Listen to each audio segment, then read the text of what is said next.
ni umunyeshuri w'inzirakarengane wapfuye ku itariki 26 z'uku kwezi kwa gatanu azira abandi banyeshuri. Raporo rero yo kumukoreraho raporo byagenze gute, bishingiye ku iperereza bidashingiye ku by'abantu bagiye bavuga bigiye bitandukanye, dore yuko bikimara kuba abanyeshuri ndetse n'umurezi umwe mu bari bafite aho bahuriye n'icyo cyaha bahise bajyanwa gufungirwa kuri polisi kugira ngo habanze hakurwe iperereza. Ibyavuye muri iryo perereza rero byaje kuba byatangazwa, aribyo tugiye kugenda tukugorokera hano muri iki kiganiro. Ibyo rero byabereye i Gicumbi, aho umunyeshuri rero yakubiswe bamuziza ko yaje kurya atize, nyamara ngo ibyo ngibyo bikaba byarahise bimuviramo kuhasiga ubuzima. Ibyo byabaye rero kuri tariki 26 Gicurasi 2025 mu karere ka Gicumbi, umurenge wa Miyove, akagari ka Gakenke, umudugudu wa Museke, ku kigo cy'ishuri cya GS Ruri. Abanyeshuri rero baramukubise baramukubita, aho ngaho rero birangira uwakubitwaga ahasize ubuzima, ari nacyo kintu kugeza ubu ngubu bari kuzira. Ibyo bimaze kuba rero itangazamakuru, inzego z'ibanze, inzego z'umutekano bose batabariye hafi, bagera kuri icyo kigo bavugana n'abayobozi b'icyo kigo, bavugana n'abarimu, bavugana n'ababyeyi, baranabahumuriza, byose birarangira. Gusa inzego z'umutekano zikomeza gukora iperereza. Ibyari muri iryo perereza rero, ibyavuye muri iryo perereza byatangajwe kuri uyu munsi, ari nabyo tugiye kugenda tukugezaho hano kuri Wasam TV Show. Icyo tugusaba gusa no gukora subscribe kugira ngo tujye tujyana mu biganiro bigenda bikurikira iki ngiki. Iryo perereza rero riratangira rivuga ati ku itariki 26 z'ukwezi kwa gatanu 2025, Gicumbi, Miyove, Gakenke, Museke, progressive report y'umurambo w'umunyeshuri wa GS Rumuri wa GS Rumuri. Nyuma y'uko rero polisi, REB, RDF ndetse na DASO bageze kuri sene cyangwa se aho ibyo byose byabereye kuri GS Rumuri, bahasanga uwitwa Muhikuzo Samson w'imyaka 39 y'amavuko, akaba ari umuyobozi ushinzwe amasomo cyangwa se dukunda kwita DOS, Director of Studies. Akaba yavuze ko rero nyakwigendera yakubitiwe mu ishuri n'abandi banyeshuri kuko yaraje kurya atigeze yiga. Uwo munsi ntabwo yari yaje kwiga, ahubwo yashungereye cyangwa se yacunze abandi bagiye kurya, nawe aza kurya,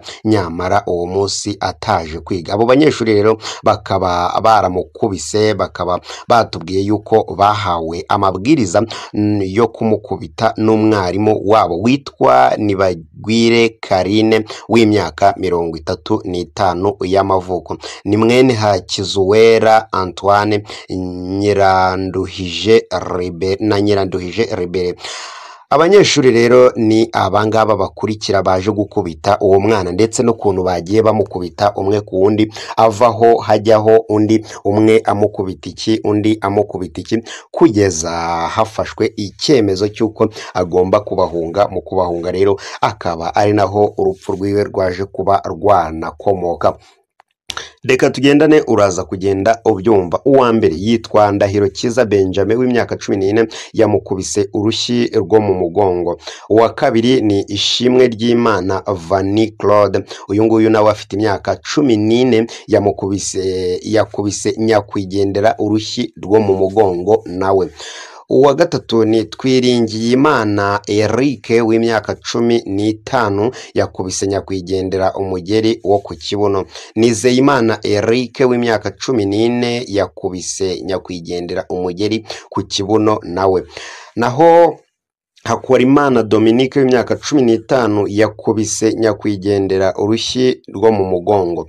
Uwa gatandatu ari nawe wa nyuma yitwa Ishimwe Bonheur w'imyaka 14, yakubise nyakwigendera urukweto mu bitugu byiwe. Bamaze kumukubita gutyo rero, uri kumva ko ari ibintu bidakanganye cyane ku buryo twavuga ngo bamukubise baramwica.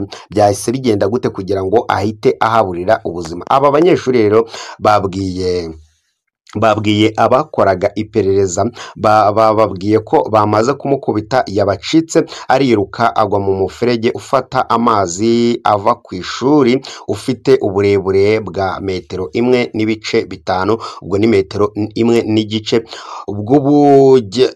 bw'ubujyakuzimu metero 1.5 mu murambaro naho mu bujyakuzimu uwo muferege ufite santimetero 40. Uwitwa rero Sindi Kubwabo w'imyaka 29 ariwe waje afata nyakwigendera kuri moto aho bajya kwa muganga, ariko yavuze yuko bamutegeye moto yapfuye nk'uko byemezwa n'umuyobozi w'ikigo nderabuzima cya Miyove witwa Twagira Dani w'imyaka 35 y'amavuko. Yavuze ko rero yahageze yapfuye umurambo nta bikomere wari ufite uretse igisharure gikomeye cyane cyagaragaraga mu gatuza cyagaragazaga yuko yaguye ahantu. Abanyeshuri rero bakekwaho ndetse n'umurezi wabo ubu ngubu batanze amabwiriza yuko bagumye kuri sitasiyo ya polisi hariya Ibyumba kugira ngo iperereza rikomeze kugenda rikorwa, dore yuko umurambo wa nyakwigendera ugiye kuzanwa ku bitaro bya Byumba, ariko ubu ngubu niho uri mu buruhukiro, ariko uzajya kuri Kacyiru kuri RFI Rwanda Forensic Laboratory gukorerwaho isuzuma ryimbitse kugira ngo hamenyekane ukuntu byagenze neza ndetse n'ibindi bintu byinshi cyane bigiye bitandukanye ku buzima bw'uyu mwana. Ni ibintu rero bikomeje gucicikana ahantu henshi cyane, uraza kugenda ubyumva n'ahandi, ariko nka nyuma reka tukubwire ubundi iyi nkuru ukuntu yaje kuba yagenda. Nyuma rero yuko habaye amahano akomeye cyane, inzego zishinzwe umutekano zageze kuri iryo shuri rya GS Rumuri bahasanga uwitwa Muhikuzo Samusoni ariwe nawe muyobozi w'ishuri twakomeje kugenda tubigaruka. Abo bana rero bari bageze kuri 6. Umuyobozi rero w'akarere ka Gicumbi Emmanuel Nzabonima yabwiye Imvaho dukesha aya makuru ko urupfu rw'uyu mwana rwaturutse ku gushyamirana kw'abana hagati y'abanyeshuri n'uwo waruje kurya saa sita kandi atari yigeze yiga ndetse ngo atashyizwe ku rutonde rw'abari burye.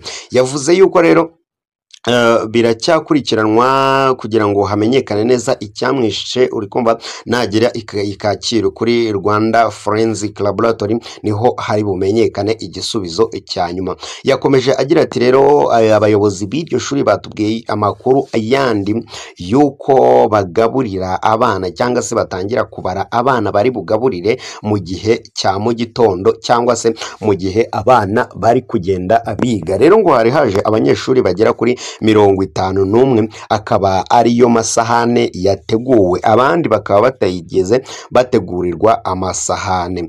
Uwo rero ngo yaje atunguranye biza kuba byateza akaduruvayo, biza gutera ubushyamira. Umuyobozi w'akarere rero ka Gicumbi yabwiye Imvaho dukesha aya makuru ko yamenye ayo makuru ndetse akajya no kuri iri shuri akavugana n'abayobozi baho, agahumuriza uyu mubyeyi wa nyakwigendera ndetse akavugana n'abarimu muri rusange kugira ngo harebwe icyakorwa mu maguru mashyashya kugira ngo uwarenganyijwe cyangwa se uwahasize ubuzima abone ubutabera bwa nyabwo. Emmanuel rero yavuze yuko bakomeje kugenda babikurikirana kugira ngo hakurikizwe amategeko ndetse na polisi ibyinjiremo hakurikizwe amategeko, uwarenganyijwe ahabwe ubutabera bwa nyabwo.